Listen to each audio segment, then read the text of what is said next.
관세음보살, 국내외 시청자 여러분 반갑습니다. 우리 유튜브 불교대학의 창건 이념은 바른 깨달음의 성취와 온 세상의 정토 구현입니다. 주위에 공유, 구독 원선 많이 해주시면 감사하겠습니다. 오늘은 수요 특별법문 재미있는 설화 얘기 시간입니다. 은진미륵이라고 해서 다들 한 번쯤은 들어보셨죠? 관촉사 은진미륵 보물 제218호 은진미륵. 오늘은 그 은진미륵이 조성된 배경설화와 더불어 은진미륵의 신통력과 관련된 설화를 좀 소개해 드리려고 합니다. 좀 재미있을 것 같죠? 끝까지 잘 좀 들어보시길 바랍니다. 서기 968년 고려 제4대 왕 광종 19년의 일입니다. 하루는 지금의 충남 논산군 은진면 반야산 기슭에 사는 두 여인이 산에서 고사리를 캐고 있었습니다. 그때 어디선가 아기의 울음소리가 들려왔습니다. 이상히 여긴 두 여인은 아기 울음소리를 쫓아갔습니다. 그런데 정작 아기는 보이지 않고 갑자기 땅이 진동함과 동시에 눈앞에 큰 바위가 솟아오르는 것이었습니다. 참으로 희한한 일이었습니다. 놀란 두 여인은 곧장 관하로 뛰어가 고을 원님에게 고했습니다. 얘기를 들은 원님 역시 괴이한 일이라 생각하며 그 장소로 직접 가서 확인하였습니다. 예산일이 아니라 생각한 원님은 임금님께 상소를 올렸고 임금인 광종 역시 이 일은 보통 일이 아니란 판단에 조정 대신들을 불러 모았습니다. 왕이시여, 이는 분명 하늘의 뜻임에 틀림없사옵니다. 하루빨리 그 자리에 불상을 조성하심이 바람직할 것 같사옵니다. 지체하지 마시고 속히 진행해 주시길 청하옵니다. 조정 대신들이 하나같이 일치단결하여 이렇게 말하자 광종도 결단을 내리고는 속히 금강산의 해명대사를 모셔오도록 명했습니다. 임금 광종은 해명대사께 부탁하였습니다. 해명대사시여, 대사께서 큰일을 좀 해주셔야겠습니다. 땅에서 솟아난 그 바위로 부처님을 조성하여 모두가 예경토록 해주시오. 그 길로 100명의 석공들을 데리고 바위가 있는 곳에 도착한 해명대사는 일단 근처에 앉아 금강경을 읽기 시작하였습니다. 21도 금강경을 독송을 마치신 해명대사는 선정에 드셨습니다. 선정에서 깨어난 뒤 해명대사는 나직이 엎조리셨습니다. 이곳에는 후세의 중생들을 구제하러 오신다는 미륵 부처님을 대형으로 조성함이 옳겠구나. 그리하여 세세생생 민족의 기도처가 되도록 해야겠구나. 그리고는 석공들을 불러 작업을 지시하셨습니다. 이 바위로는 부처님의 하반신만 조성토록 하라. 이 같은 스님의 말씀에 다들 의아해 하였습니다. 스님, 이 바위 통째로 전신을 만드는 것이 아닙니까? 이 바위만 해도 너무 큽니다. 이걸 다 하반신 만드는 데 쓴다면 다른 부위들까지 다 조성한 뒤에는 너무 커서 옮기지도 못할 텐데요. 석공들이 연신 물어대었으나 스님은 그저 빙그레 웃기만 하실 뿐 아무 말씀이 없으셨습니다. 그렇게 부처님 하반신 조성이 끝나자 그곳에서 약 30리 떨어진 이웃 마을 연산면 우두굴에서 큰 돌을 옮겨와 다시 머리와 가슴 부분을 조성토록 명하셨습니다. 이때 동원된 역군만 무려 1,000여 명이었습니다. 여러 해가 지났습니다. 어느새 부처님의 하반신, 가슴, 머리까지 조성은 다 되었습니다. 그런데 큰 문제가 남았습니다. 이 세 부분을 어떻게 조립하여 하나의 온전한 부처님 상으로 만드느냐는 것이었습니다. 웬만한 무게라야 들어 올리든 말든 할 것인데 이건 도저히 불가능한 일이었습니다.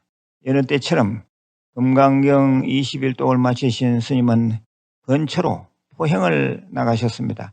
어느 시냇가에 앉아 잠시 쉬고 있는데 한 무리의 아이들이 몰려오더니 흙으로 삼등 불상을 만들어 세우는 놀이를 하는 것이었습니다. 아이들은 먼저 평지에 미륵불상의 하반신을 올려두고 그 주위를 모래로 경사지게 쌓기 시작하였습니다. 그리고는 가슴 부분을 굴려 올려서 맞추어 세우는 게 아니겠습니까? 이 모습을 가만히 바라보던 해명스님은 무릎을 쳤습니다. 옳거니 저렇게 하면 되겠구나. 해명대사는 곧장 작업장으로 달려가 공사 지시를 한 뒤 다시 시냇가로 왔습니다. 힌트를 준 아이들에게 엿가락이라도 하나 줄 마음이었습니다. 그런데 방금 전까지 있었던 아이들이 흔적도 없이 사라지고 없었습니다. 해명스님은 생각했습니다. 아, 부처님이 내 기도와 내 정성에 감응하시어 내게 지혜를 주러 오셨던 게로군. 부처님 고맙습니다. 부처님 감사합니다. 관세음보살, 관세음보살, 관세음보살. 아무튼 이렇게 하여 삼등 불상을 원만히 잘 세우고 미륵 부처님이 완성되었으니 그때가 고려 제7대 왕인 목종 9년으로 서기 1006년이었습니다. 37년이나 걸린 대작불사였습니다. 높이가 18.12m요. 둘레는 11m. 부처님 귀 길이만도 3.33m나 되는 동양 최대의 석조불인 은진미륵이 드디어 봉안된 것입니다. 그로부터 21일 동안 1.8m나 되는 미간의 백호수정에서 찬란한 빛이 발하여 중국 송나라에 이르렀다고 합니다.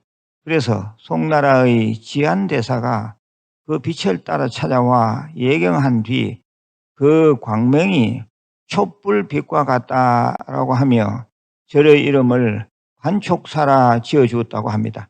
한편 은진미륵이 조성된 지 얼마 지나지 않아 북쪽의 오랑캐들이 쳐내려왔습니다.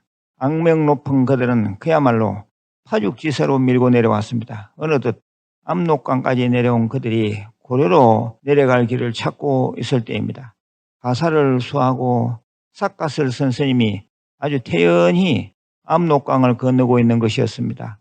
오랑캐들은 스님을 따라가기로 작정하고 스님 뒤를 따라 강물로 뛰어들었습니다.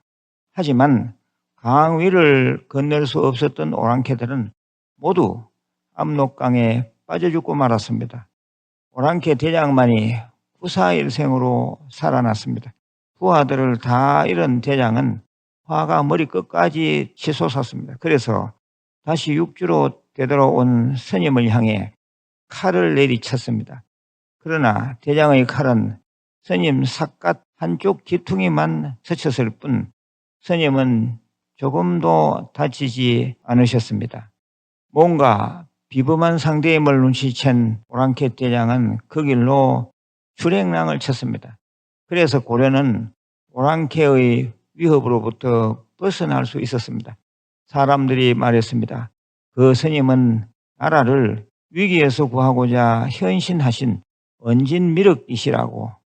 이 말을 증명하기라도 하듯 지금도 관촉사의 은진미륵은 3.94m의 위풍을 자랑하는 큰 관의 한쪽 귀퉁이가 떨어져 꿰맨 자국을 볼 수 있습니다.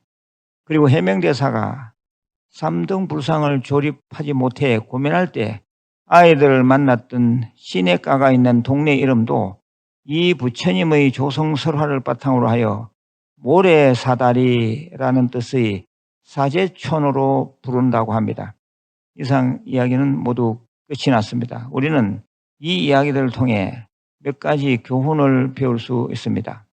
첫째, 기도를 하면 부처님은 어떤 모습으로든 나타나시어 지혜를 주시고 일이 잘 되도록 이끌어 주신다는 것입니다.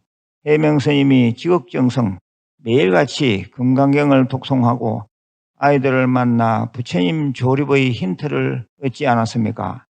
둘째, 큰일일수록 그만큼 많은 사람들의 정성과 힘과 노력이 합쳐져야 가능하다는 것입니다. 제가 만든 한자성어에 합력대모라는 것이 있습니다. 힘을 합치면 큰 일을 도모할 수 있다라는 뜻입니다. 그렇습니다. 우리가 다 같이 힘을 합쳐야 불국토도 만들 수 있는 것입니다. 셋째, 부처님은 언제 어디서든 우리를 지켜주신다는 것입니다. 오랑캐의 위기에서 구해주신 부처님, 이것만 봐도 우리는 늘 보호받고 있음을 충분히 느낄 수 있습니다. 국가가 잘 돼야 우리도 잘 살 수 있습니다. 은진미륵, 머리와 손을 강조한 특별한 모습의 불상으로 신비감을 지닌 토속적인 신의 모습을 띠고 있다는 평가를 받고 있는 매우 특별한 부처님입니다. 이상적인 우아함을 추구했던 신라 불상과는 전혀 다른 파격적이고 대담한 미적 감각으로 불상 전체에서 느껴지는 아우라는 고려 초 널리 유행한 불교 예술의 특징을 잘 나타내고 있습니다. 꼭 한번 챙겨내 보시길 바랍니다. 마지막으로 공지사항입니다. 유튜브 불교대학, 한국불교대학 대관음사 K부타빌리지 해변절에서는 매월 셋째 주 토요일에 철야로 금강경 수행 및 참선을 합니다. 저녁 9시에 입지해서 다음 날 새벽 4시에 회향합니다. 누구든 동참할 수 있으며 이날 사경한 금강경은 다 완성되면 평화 성취 대화불의 몸속법당에 모셔드립니다. 끝으로 참회진언을 3번 외우고 마치겠습니다. 옴 살바 모짜모지 사다야 사바하. 옴 살바 모짜모지 사다야 사바하. 옴 살바 모짜모지 사다야 사바하. 늘 건강하시고 내일 다시 뵙겠습니다. 관세음보살.